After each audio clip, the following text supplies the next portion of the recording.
الحمد لله نحمده ونستعينه ونستغفره ونؤمن به ونتوكل عليه ونعوذ بالله من شرور أنفسنا ومن سيئات أعمالنا من يهده الله فلا مضل له ومن يضلله فلا هادي له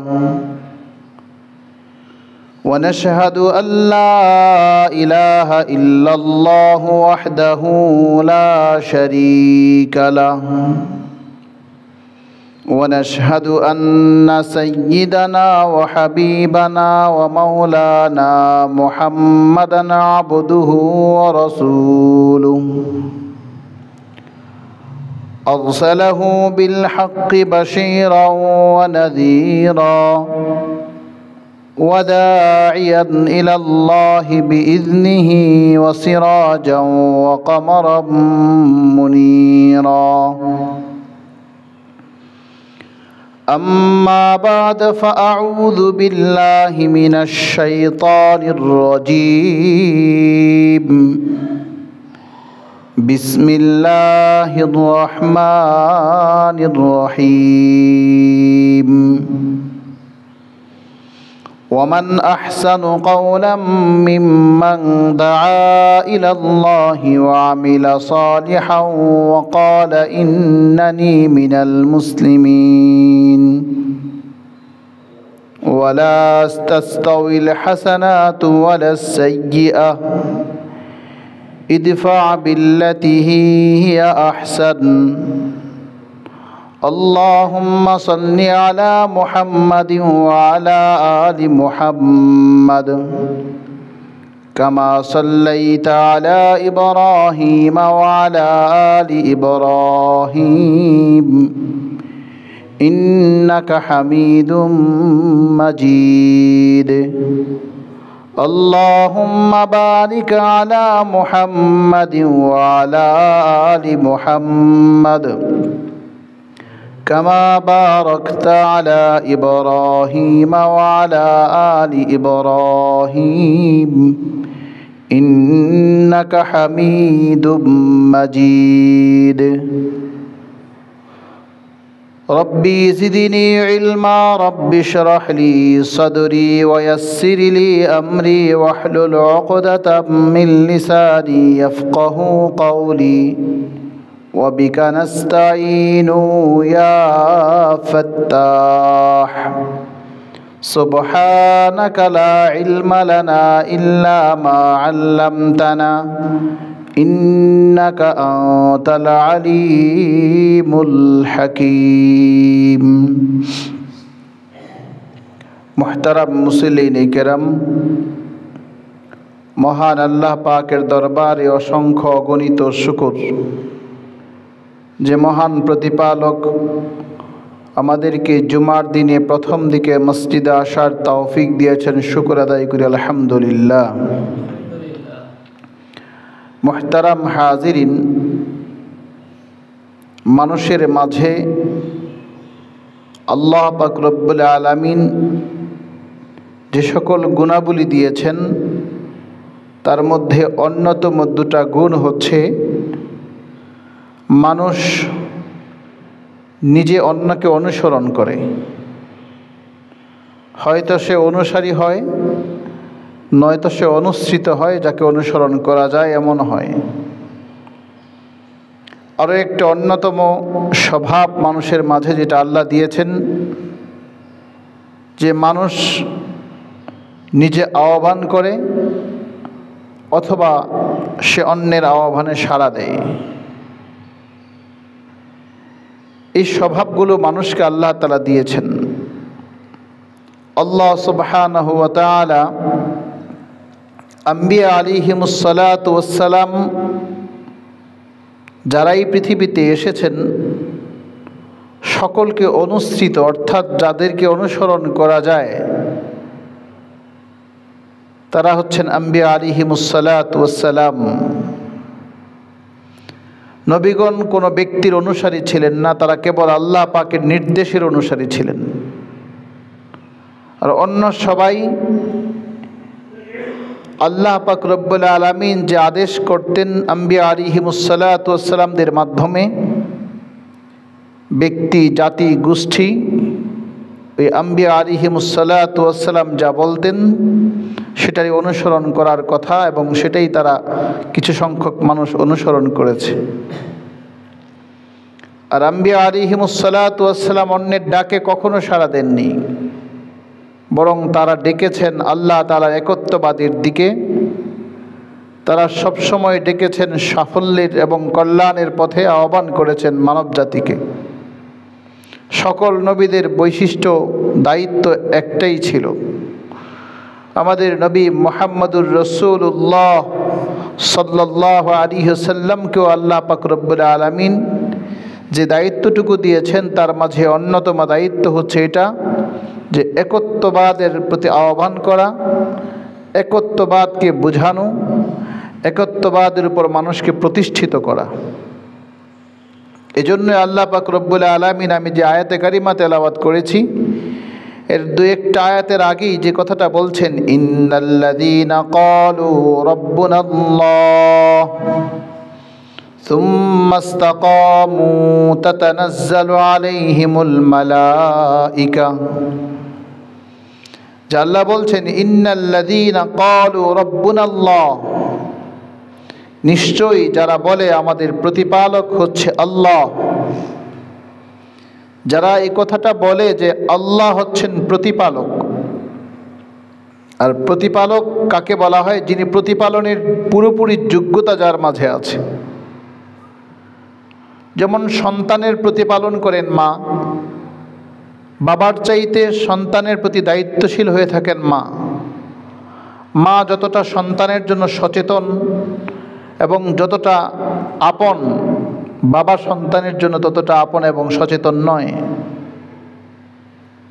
মা সব কিছু বুঝেন, কারণ মা এই সন্তানকে 10 মাসের অধিক সময় পেটে ধারণ করেছেন। মা সন্তানকে পেটে নিয়ে যে কষ্ট করেছেন বাবা তা করেনি, যার কারণে বাবার চাইতে বেশি দরদ ভালোবাসা সন্তানের প্রতি মায়ের। যে মাকে আল্লাহ তাআলা সৃষ্টি করেছেন, যে মাকে আল্লাহ বানিয়েছেন, যে সামান্য ভালোবাসা যে মায়ের হৃদয়ে আল্লাহ দিয়েছেন সন্তানের জন্য, সে মা সন্তানের প্রতি কতটা দয়াদ্র হয়, কত সচেতনতার সাথে সন্তানকে প্রতিপালন করে।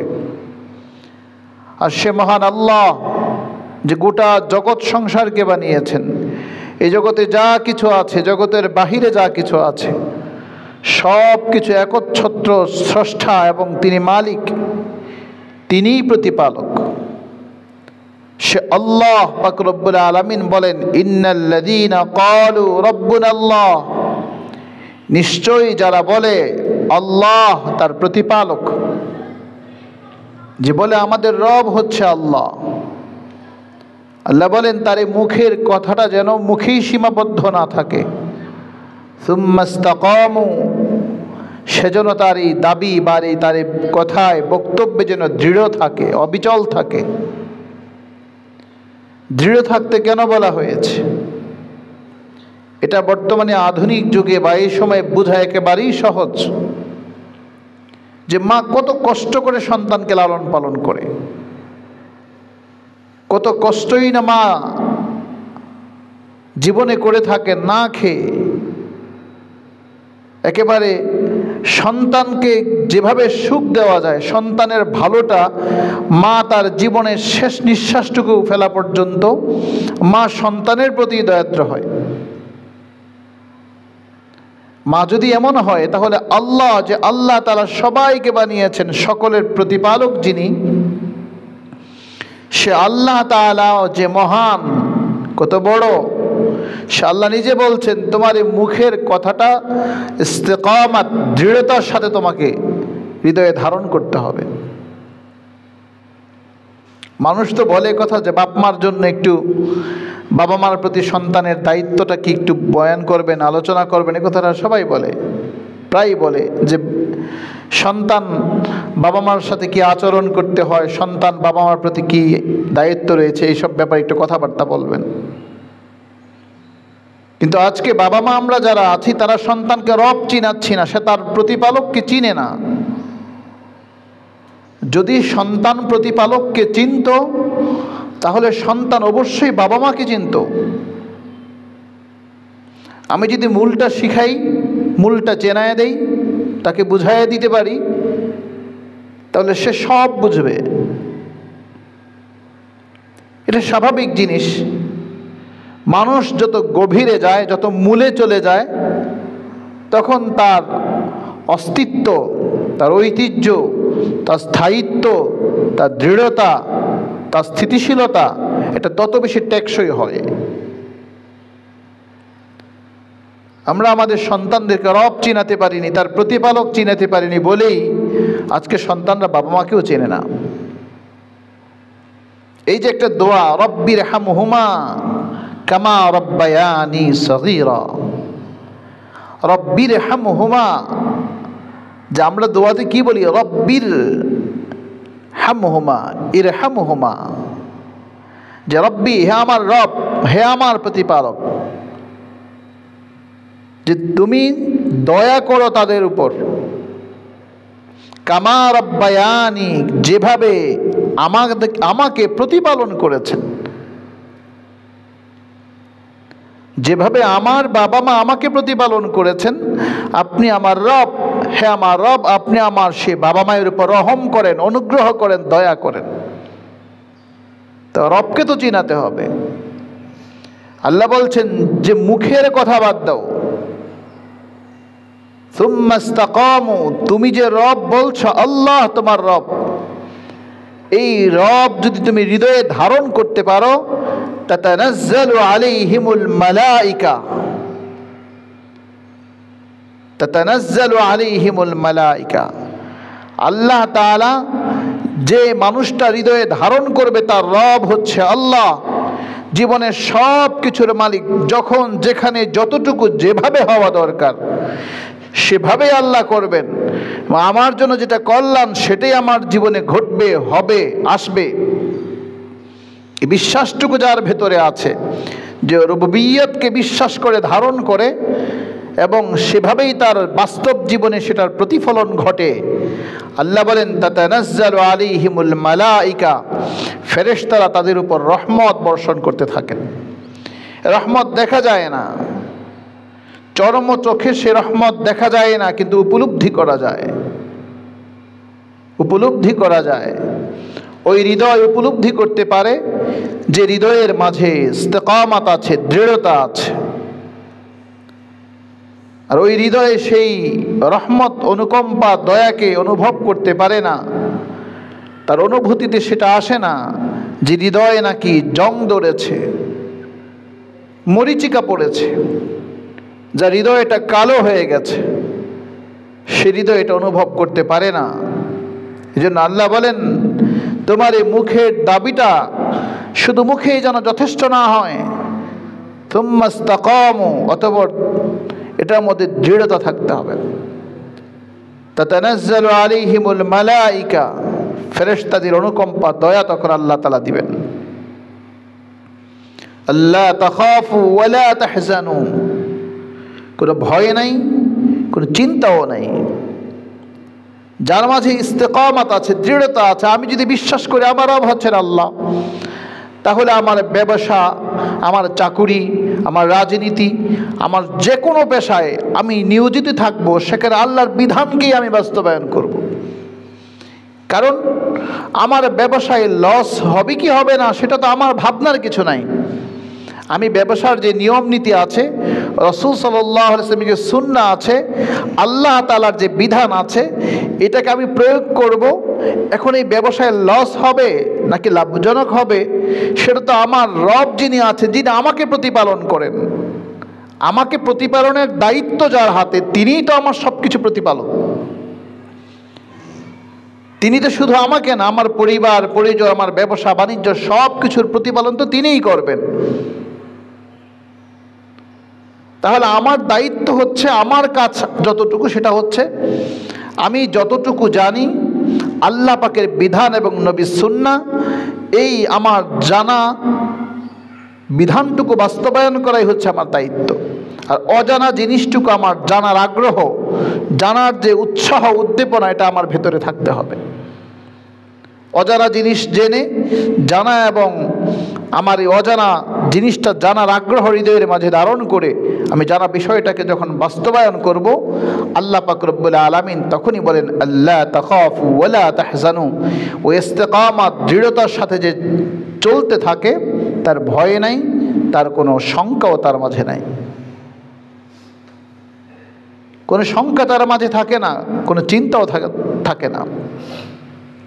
বল আল্লাহ বলেন ওয়াবশিরু বিল জান্নাতিল্লাতী কুনতুম তুআদুন। যে ইস্তেকামাত, দৃঢ়তা যার মাঝে আছে তাকে বলে তুমি ওই জান্নাতের সুসংবাদটা গ্রহণ করো, যে জান্নাত প্রস্তুত করা হচ্ছে, যে জান্নাত নাকি আমাদের জন্য ওই মুত্তাকি অর্থাৎ যারা ইস্তেকামাত যার ভেতরে আছে তাদের জন্য এটা প্রস্তুত করা হচ্ছে। আল্লাহ বলেন নাহনু আউলিয়াউকুম ফিল হায়াতিদ দুনিয়া ওয়া ফিল আখিরাহ। যে উভয় জগতে আল্লাহ তাআলা উত্তম অভিভাবক, আল্লাহ তাআলা উত্তম অভিভাবক। নাহনু আউলিয়াউকুম ফিল হায়াতিদ দুনিয়া ওয়া ফিল আখিরাহ। আবার আল্লাহ আরেকটু অগ্রসর হয়ে বলছেন ওয়ালাকুম ফিহা মা তাশতাহি আনফুসুকুম ওয়ালাকুম ফিহা মা তাদউন। যে ওই পরজগতে বান্দা তুমি যা চাইবে তাহাই হবে। ওয়ালাকুম ফিহা মা তাশতাহি, ওই আখিরাতে আমি যা চাইবো, অর্থাৎ জান্নাতীরা ওই ইস্তেকামাত যাদের মাঝে আছে, আল্লাহকে দৃঢ়তার সাথে যে বিশ্বাস করে, ওই ব্যক্তিটা আল্লাহ বলেন বান্দা তুমি সেই জান্নাতে তুমি যা চাইবে সেটাই সেখানে পাবে। সেখানে জান্নাতীরা যা চাইবে সেটাই পাবে। কিন্তু মুহতারাম হাজির, আজকে আমাদের মাঝে আমাদের যে জিনিসটা আমরা বড় হ্রাস হতে দেখছি সেটা হচ্ছে আমাদের আল্লাহ পাককে শুধুমাত্র আমরা সবাই মুখে স্মরণ করি, বলি, সময় কেন্দ্রিক আমাদের আল্লাহর নাম হয়ে গেছে। কিন্তু যেই কথাটা হওয়া দরকার ছিল, যে বিষয়টা হওয়া প্রয়োজন ছিল সব সময়, সেটা না। আল্লাহকে আমরা উপলক্ষ বা নির্দিষ্ট সময়, নির্দিষ্ট স্থানে আমরা স্মরণ করি। আল্লাহ সবসময় আমাদের হৃদয়ে ধারণ, এটা খুবই কম। আল্লাহ এক জায়গায় বলেন ইয়া আইয়ুহাল্লাযীনা আমানু, হে ঈমানওয়ালারা, লা তাকুনু কাল্লাযীনা নাসুল্লাহ, তোমরা তাদের মতো হইও না যারা আল্লাহকে ভুলে গেছে। আল্লাহকে যারা ভুলে যায়, ফাআনসাহুম আনফুসাহুম, তাদের প্রথম ক্ষতি যেটা হয়, তাদের প্রথম যে পরাজিত হওয়াটা তাদের বা পরাস্ত হয়, ব্যর্থ তাদের জীবন হয়ে যায়। ফাআনসাহুম আনফুসাহুম, আল্লাহ বলেন তুমি যদি তাদের মতো হও যারা আল্লাহকে ভুলে গেছে, ফাআনসাহুম আনফুসাহুম, তোমাকে তোমার ব্যাপারেই তোমাকে উদাসীনতায় ফেলে দেওয়া হবে। তুমি আত্মভুলা হয়ে যাবে, নিজেকেই নিজে ভুলে যাবে, অর্থাৎ নিজেকে আর নিজের স্মরণে রাখতে পারবে না, নিজেই তুমি ভুলে যাবে। এই জন্য আল্লাহ পাকের উপর যে বিশ্বাসটা আছে, এটা তো আমরা বলি, কিন্তু আমাদের কাজে তো নাই, আমাদের বাস্তব জীবনে তো এটা নাই। ইসলাম ধর্ম চর্চাকে আমরা একটা নির্দিষ্ট স্থান, যেমন ইসলাম ধর্মের চর্চা একটা হুজুররাই শুধু ইসলাম ধর্ম মানবে, টুপিওয়ালা দাড়িওয়ালারাই ইসলাম ধর্ম চর্চা করবে, বাকিরা হুজুররা যদি মিথ্যা কথা বলে, কত খারাপ একটা হুজুর মানুষ, উনি কিভাবে মিথ্যা কথা বলতে পারলো? একটা হুজুর উনি জানেন, উনি বুঝেন, উনি কেন মিথ্যা কথাটা বলবেন? তো আপনি যদি মুসলিম হয়ে থাকেন তো আপনি কি করে মিথ্যা কথা বলেন? ইসলাম তো শাস্তি প্রয়োগ করবে, আপনার জন্য যতটুকু হুজুরের জন্য ততটুকুই। এখন আমরা আমাদের ইসলামটাকে শুধু হুজুরই চর্চা করবে, ব্যাস। সব ঠিকাদারি হুজুরদের হাতে, হুজুর দোয়া করেন, হুজুর ওয়াজ করেন, হুজুর জানাজা পড়ান, মানে সব হুজুর। অথচ প্রাথমিক জ্ঞান, নিরক্ষরতা দূরীকরণের যেই আমাদের যেই আগে তো এটা ছিলই, প্রকল্প তো শেষ, যে স্বাক্ষর মানুষজন স্বাক্ষর করতে পারে। শিক্ষিত সমাজ গঠনের প্রতি আমাদের যেই যতটুকু আমাদের উচ্ছ্বাস, উল্লাস, প্রচেষ্টা যাই বলি না কেন, তো আমাদের এই ইসলাম ধর্মের সাধারণ জ্ঞানটুকু মানুষের, আমাদের সন্তানদের, আমাদের প্রজন্মের ভেতরে যেন এটা তারা যেন আহরণ করতে পারে, ধারণ করতে পারে, সেই ব্যবস্থা কিন্তু আমাদের সমাজে নাই। ওই যে মক্তবে সকালে পাঠায়, মক্তবে বাচ্চারা আসে, এই বাচ্চা যখন ধীরে ধীরে বড় হয় তখন এই সকালের পড়াশোনা তার বাদ। আপনি একটু জরিপ করে দেখেন, পঞ্চম শ্রেণীতে পড়ে যারা মক্তবে আসে না, কয়টা বাচ্চা আজকে সকালে কোরআন তেলাওয়াত করেছে, কয়টা পরিবারে কোরআন তেলাওয়াত হয়েছে। আপনার সন্তান কোরআন শরীফ হাতে নেয় না, পড়ে না, আপনি মানে কত মনে করছেন কি যে আপনার সন্তানের ফলাফল খুব ভালো? সবগুলি বুঝে আসবে মরার পরে, মৃত্যুর পথে যখন মৃত্যু যন্ত্রণা শুরু হয়ে যাবে তখন সব বুঝে আসবে, এর আগে বুঝে আসবে না। কারণ এর আগে তো ভাগ করে দিয়েছি, এটা হুজুররা বলবে, এটা হুজুররা করবে। আল্লাহ আমাদের সবাইকে হেদায়েত দান করুন। এই জন্য মুহতারাম হাজিরিন, ইস্তেকামত মানে কি? দৃঢ়তা যদি না থাকে, ইস্তেকামত বলা হয় যে যেমন গাছের, যেই বৃক্ষের শিকড়টা যত গভীরে, সে বৃক্ষকে উপড়িয়ে ফেলতে অনেক কষ্ট হয়। দেখেন না, ভূমিকম্প থেকে বাঁচার জন্য বহুতল ভবনগুলোকে নিচ থেকে কত কত মজবুত এবং কত দৃঢ়তার সাথে সেই কনক্রিট, রড, সিমেন্ট সব কিছু দিয়ে, আর এটাকে যাতে ভূকম্পন যেন এই বিশাল বহুতল ভবনটাকে যেন ধসিয়ে না দিতে পারে, সেজন্য কত মজবুত করা হয়, কত পরীক্ষা নিরীক্ষা করা হয়।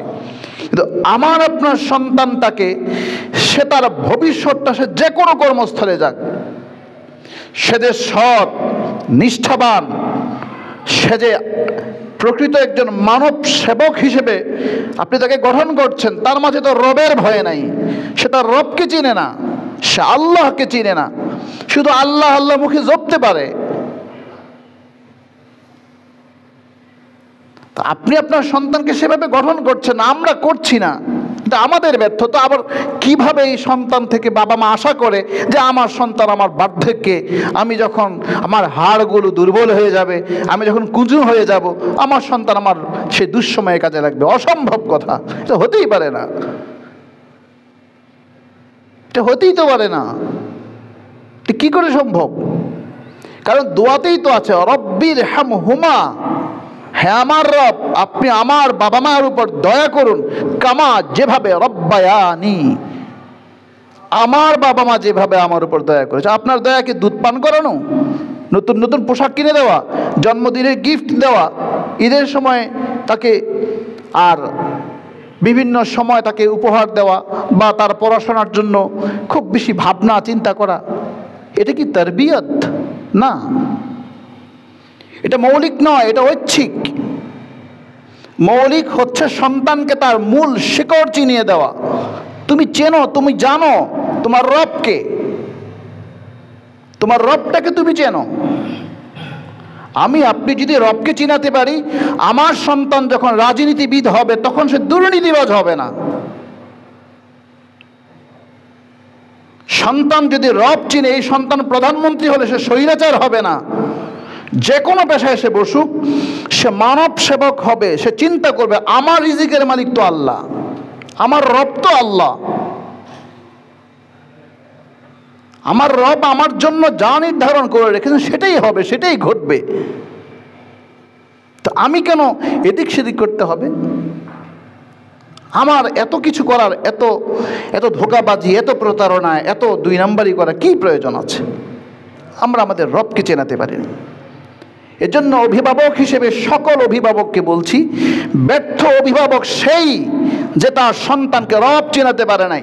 আপনার সন্তান বিশ্ববিদ্যালয়ে পড়ে, আমি তো এই কথা প্রায় জায়গায় সব সময় এভাবে বলি, আপনার সন্তান কোরআন পড়ে না, আপনার সন্তান কি ডিগ্রি নিয়েছে, তার লেখাপড়া আপনি কি মনে করছেন যে অনেক কিছু হয়ে গেছে? না, সে কিছুই হয় নাই। সে যদি কোরআনকে ধারণ করতে না পারে, সে যে কোরআন নাকি জীবন বিধান যেটা কোরআন, এ কোরআন শুধু হুজুরদের জন্য না, আপনি ভুল ভাবছেন। আপনি যদি মনে করেন হুজুররা পড়বে, না, আপনি 500 আয়াত হলে বুঝতে আপনার কষ্ট হবে। 500 বিধান সম্বলিত আয়াত, 500 থেকে 600 আয়াত হয়তো আপনি বুঝতে কষ্ট হবে, বাকি সব আয়াত পড়ার বুঝার যোগ্যতা আল্লাহ তাআলা আপনাকে দিয়েছে। বনী ইসরাঈলদের কিতাব তারা একমাত্র ওদের যারা আলেম তারাই পড়তো এবং বুঝতো, তারাই বলতো। ফলে তারা তাদের কোরআনের মধ্যে, কিতাবের মধ্যে পরিবর্তন, তাদের যে গ্রন্থ ছিল, তাদের গ্রন্থ মুসা আলাইহিস সালাতু ওয়াস সালামকে আল্লাহ যে তৌরাত কিতাবটা দিয়েছেন, সেটার মাঝে পরিবর্তন, পরিমার্জন, সংযোজন, বিয়োজন তারা করতে পেরেছে। কারণ ওই যে তারা নিজেরা এটা পড়তে পারে না। কিন্তু কোরআন তো এমন না, কোরআন সবার জন্য, হুদাল লিন্নাস, সবার জন্য। আপনি পড়তে পারবেন, আমি যা বলছি আপনি সেটা বুঝবেন। সূরা ফুসসিলাত, যেটা আরেকটা নাম হামিম সাজদা, আপনি পড়েন, সেখানে দেখেন আমি যে আয়াতে কারিমা তেলাওয়াত করেছি, আয়াতটা আছে, নেটে সার্চ দেন, আপনাকে দেখবেন সুন্দর আপনি পড়তে পারবেন, ভয়েস আসবে, আবার আপনার বঙ্গানুবাদও আসবে। কিন্তু এটা আমাদের হয় না। এটা হয় না কেন? কারণ হচ্ছে আমরা জাগতিক বিদ্যাটাকে, এই জগতের, আমি এই কথা জাগতিক বিদ্যাকে আমি কখনো ছোট করে বলছি না, এটা প্রয়োজন, কিন্তু অতীব প্রয়োজন যে আমার এই প্রয়োজনীয় জিনিসটাকে, মুহতারাম হাজিরিন, যেমন আমরা আমাদের ঘরে টাইলস লাগাই, মূল ভবন যদি না থাকে টাইলস কোথায় করবেন? আবার মূল ভবনটাও তো থাকবে না যদি যে পিলার, যে স্তম্ভ, এটা যদি না থাকে। এখন আপনার আমার সন্তানের মাঝে যে সে রবকে যদি না চিনে, রবকে এটাই যদি সে না বুঝে, তো সমাজ নষ্ট করবে, সন্তান তো সব কিছু ধ্বংস করে ফেলবে। এর নাম হচ্ছে দৃঢ়তা। আল্লাহ আমাদের সবাইকে বুঝার তৌফিক দান করুক। আমি কারো নাম বলবো না, একজন অর্থ সচিব আমার সাথে তবলিগের সময় লাগিয়েছেন। ওনার আমরা তাবলিগের ভাষা বলি কারগুজারি। উনি খুব অস্থির হয়ে পড়েছেন, 40 দিন আমার সাথে থাকবেন। একদিন হঠাৎ আমাকে বলছেন, আমির সাহেব, চট্টগ্রামের মানুষ, বলছেন আমি আমার একটা কষ্টের কথা বলছি। উনি অস্থির হয়ে গেছে, বলছে আমার মাকে খুব বেশি মনে পড়ছে। খুব দীর্ঘ ইতিহাস, আমি খুব সংক্ষেপ করে বলছি। উনি আমেরিকাতে একটা মেয়ের প্রেমের ফাঁদে পড়ে গেছেন। তো ওনার মা ওনাকে দেশের মাটি, একটা জায়নামাজ, একটা কোরআনের ভলিউম দিয়েছে।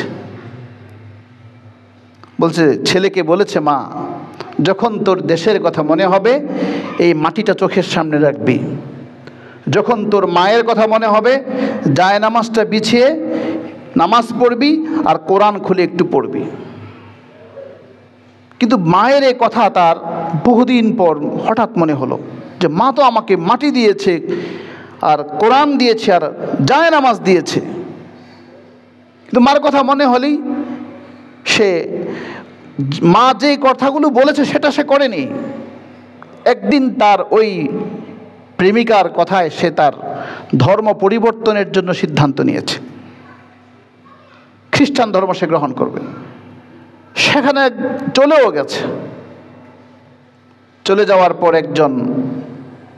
আমেরিকাতে একজন আলেমের সাথে নাকি, ওনার ভাষা যে একজন আলেমের সাথে আমার দেখা হয়ে গেছে। আমাদের দেশে তো বাঙালির মাঝে আরেক খারাপ স্বভাব আছে, টুপিদারি দেখলে সে আলেম। এত খারাপ স্বভাব আমাদের মধ্যে হয়ে গেছে, টুপিদারি দেখলে এটা আলেম, আবার টুপিদারি দেখলে বানায় রাজাকার। এই ধরনের ছোট লোকে আমাদের মধ্যে এত বেশি। তো এই কথাটা কেন বললাম, ওনার কথায় চলে, উনি বললেন একটা আলেমের সাথে দেখা হয়ে গেছে, হয়তো টুপিদারিওয়ালা দেখেছে, বললেন আলেমের সাথে দেখা হয়েছে। আচ্ছা, তখন ওই আলেম জিজ্ঞেস করলো, আপনি দেখতে তো মনে হচ্ছে আপনি মুসলমান, আপনার নাম কি? নামটা বললো, হ্যাঁ আমি মুসলমান এবং বাংলাদেশ। এখানে কেন? পরে উনি ঘটনাটা বললেন যে একটা মেয়ের প্রেমের আমি আসক্ত হয়ে পড়েছি, আমার সেই গার্লফ্রেন্ড আমাকে প্রস্তাব করেছে ধর্ম পরিবর্তনের জন্য আমি এখানে এসেছি, আমি তাকে বিয়ে করব। তখন সেই মানুষটা তাকে বলল, আপনি বাংলাদেশি মানুষ, আপনি মুসলমান, আপনার মা আছে? বলছে মাটা দুনিয়া থেকে চলে গেছে। বলছে আপনার মা মুসলমান, আপনি তো সে মায়ের ঘরেই সন্তান, মৃত্যুর পরে আপনি জান্নাতে যাবেন যদি ইসলাম ধর্মটাকে ধরে রাখেন, আর যদি ইসলাম ধর্মটাকে ছেড়ে দেন আপনি জাহান্নামে চলে যাবেন। তখন তার মার কথা মনে হয়েছে। তখন সে তার এই প্রেমিকাকে রেখেই চলে আসছে বাড়িতে। বাসায় এসে সেই মাটি কোরআনের যে ভলিউমটা ছিল সেটা আর জায়নামাজটা বিছিয়ে সে আলেমকে সাথে নিয়ে এসেছে। বলে, দেখেন মা আমাকে এটা দিয়েছিল, কয়েক বছর পর আমার মনে হয়েছে মায়ের দেওয়া এই জিনিসগুলো আমি বের করেছি, অথচ আমার মা আজ পৃথিবীতে নেই। কিন্তু মায়ের অবর্তমানে মা দুনিয়াতে নেই, কিন্তু মায়ের সন্তান হয়ে আমি আমার ধর্মকে বাদ দেওয়ার সিদ্ধান্ত নিচ্ছি। মুহতারাম হাজিরিন, এমন অনেক ঘটনা অনেক হচ্ছে, অহরহ অনেক হচ্ছে। বুয়েটের একজন শিক্ষক বর্তমান একদম ফিলহাল, আমরা আরবিতে বলি ফিলহাল, এখন আমেরিকাতে আছে। তার অবস্থাটাও করুন। এ কথাগুলো কেন বলছি জানেন? আপনি আপনার সন্তানকে শিখান। বাংলাদেশের মুসলমানের আমাদের অবস্থাটা হচ্ছে, আমরা শুধু মুখে মুখে ইসলামকে ভালোবাসি, বাস্তবে না, বাস্তবায়ন করতে রাজি না। অথচ ইসলাম ধর্মটা হচ্ছে চর্চার বিষয়। মুহতারাম হাজিরিন, এমনও তো এখন অনেক মানুষ এমন আছেন যারা প্রকৃতপক্ষে দ্বীনকে চর্চা করেন। প্রশাসনিকভাবে সেখানেও আছে, পুলিশও আছে, সব সেক্টরে আছে। এমন কোনো সেক্টর নাই, অঙ্গন না সেখানে নাই, আছে। কিন্তু এই সংখ্যাটা খুবই কম, বিরল। আর আমাদের ওদের সন্তানরাও কিন্তু হচ্ছে, ভালো হচ্ছে। বড় বড় ডক্টরদের আপনি সন্তান এমন আছে তার মাদ্রাসায় দিচ্ছে। আমি এটা বলি না যে সব মাদ্রাসায় পাঠায় দেন, এটা আবার আমি বলি না। আমি বুঝাতে চাচ্ছি, আপনার সন্তানকে যেই লাইনে আপনি পড়ান, সুশিক্ষা মানে কি? সুশিক্ষা মানে হচ্ছে আপনার এবং ধর্মীয় শিক্ষাটা হচ্ছে সুশিক্ষা। এখন আমি অঙ্ক বুঝি, আমি একজন অঙ্ক বুঝি। এখন আপনি আমাকে দিলেন, হুজুর অঙ্কটা করেন, আমি এমন হিসাব করে দেব, এই হিসাবের মাঝে নাই 1.5 লাখ টাকা, এমন হিসাব বুঝিয়ে দেবো আপনাকে। এখন আমাকে যদি আপনি সেই পরিবার থেকে আমার বাবা মা যদি আমাকে শিখিয়ে দেয়, না রে বাবা চুরি করা যাবে না, এটা খুব খারাপ জিনিস, মানুষের হক মারবি না, এইটার নাম হচ্ছে সুশিক্ষা। এই সুশিক্ষাটা যদি থাকে তাহলে আমার আপনার সন্তান সেই যেই কর্মস্থলে পদযাত্রা তার হোক না কেন, যে কোনো পেশায় সে নিয়োজিত করুক না কেন, সেই জায়গাটা শতভাগ স্বচ্ছ এবং জবাবদিহিতা, এবং সে আল্লাহর প্রিয় হতে পারবে। মুহতারাম হাজির, আপনি পুলিশে চাকরি করেন, পুলিশের চাকরিরত অবস্থায় আপনি আল্লাহর প্রিয় হতে পারেন। আপনি প্রশাসনের যে কোনো অঙ্গনে থাকেন না কেন, সেখানে থেকে আপনি আল্লাহর প্রিয় হতে পারেন। শুধু আমি হুজুর ঠিকাদার একটা হয়ে গেলাম যে জান্নাত আমার জন্য লেখা, কে বলেছে এটা? আমি তাহাজ্জুদ পড়লে কবুল হবে, আপনি তাহাজ্জুদ পড়লে কবুল হবে না কেন?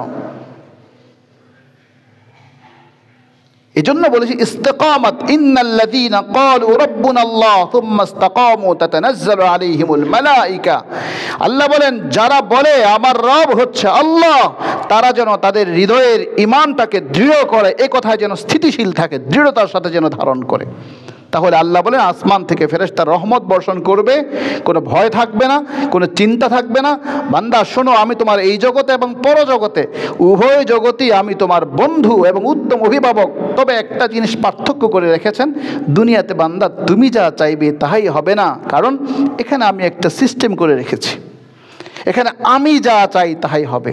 আর পরজগতে পুরস্কার স্বরূপ তুমি যা চাইবে সেখানে তোমাকে সেটাই দেওয়া হবে। বলেন সুবহানাল্লাহ।